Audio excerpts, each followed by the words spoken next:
అజామిళుడు పూర్వజన్మలో మహారాష్ట్ర దేశమున ఒకానొక శివాలయంలో అర్చకుడుగా ఉండెను. అతడు తన అపురూపమైన అందంతోనూ బలంతోనూ ధనగర్వంతోనూ శివాలయంలో చేయవలసిన విధులు నిర్వర్తించగా దుష్ట సహవాసములు మరిగి విచ్చలవిడిగా తిరుగుచుండెను. ఇతనికి ఒక బీద బ్రాహ్మణ స్త్రీతో రహస్య సంబంధం ఉండేది. ఆమె పేరు కామిని.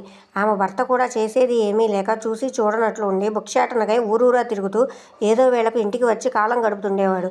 అలాగే ఒకరోజు పొరుగురికి వెళ్ళి భిక్షకు వెళ్ళి తెచ్చిన పెద్ద మూటతో బియ్యము కూరలు నెత్తిన పెట్టుకుని వచ్చి అలసిపోయి, నాకు ఈరోజు ఆకలి బాగా వేస్తుంది, త్వరగా వంట చేసి పెట్టుము అని భార్యతో చెప్పాడు.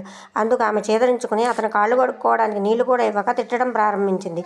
అందుకు కోపగించిన ఆమె భర్త మూలనున్న కర్ర తీసి కొట్టాడు. అందుకు ఆమె భర్త చేతిలో ఉన్న కర్రను లాగి అతన్నే పదింతలు కొట్టి బయటకు తోసి తలుపులు మూసివేసింది. విసిగిపోయిన ఆమె భర్త ఇక ఇంటికి రాకూడదని చెప్పి దేశాటనకై ఎటో వెళ్ళిపోయాడు. భర్త ఇంటి నుండి వెళ్ళిపోయాడు కదా అని సంతోషించి ఆమె ఆ రాత్రి బాగా ముస్తాబై వీధి అరుగుపై కూర్చుని అటుగా వెళ్ళే ఒక చాకలవాడిని పిలిచి, నీవు ఈరోజు రాత్రి నాతో గడపమని కోరింది.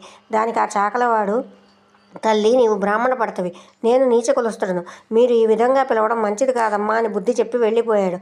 అతని అమాయకత్వానికి ఆమె లోపల నవ్వుకుని అజామిళుని దగ్గరికి వెళ్ళి తన కోరికను తెలియజేసెను. అతనితో ఆ రాత్రంతా గడిపి ఉదయం ఇంటికి వచ్చి, అయ్యో నేనంత మహాపరాధం చేశాను అని పశ్చాత్తాపం చెంది తన భర్తను వెతికి తీసుకురమ్మని ఒక కూలివానికి కొంత డబ్బు ఇచ్చి పంపింది. కొన్ని రోజులు గడిచిన తర్వాత భర్త ఇంటికి రాగా అతని పాదములపై పడి తన తప్పును క్షమించమని ప్రార్థించెను. అప్పటి నుంచి మంచి నడవడిక కలదై భర్త అనురాగమునకు పాత్రురాలైను. కొంతకాలమునకు అజామిళునకు ఏదో వ్యాధి వచ్చి రోజురోజుకు క్షీణించుచు మరణించెను.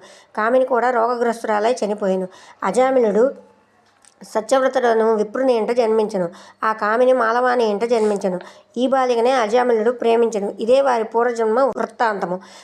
నిర్మలమైన మనస్సుతో శ్రీహరిని ధ్యానించుట, కార్తీక మాసములో దానధర్మములు, శ్రీహరి కథలను ఆలకించుట చేసిన వారు ఇహపర సుఖములు పొందగలరు.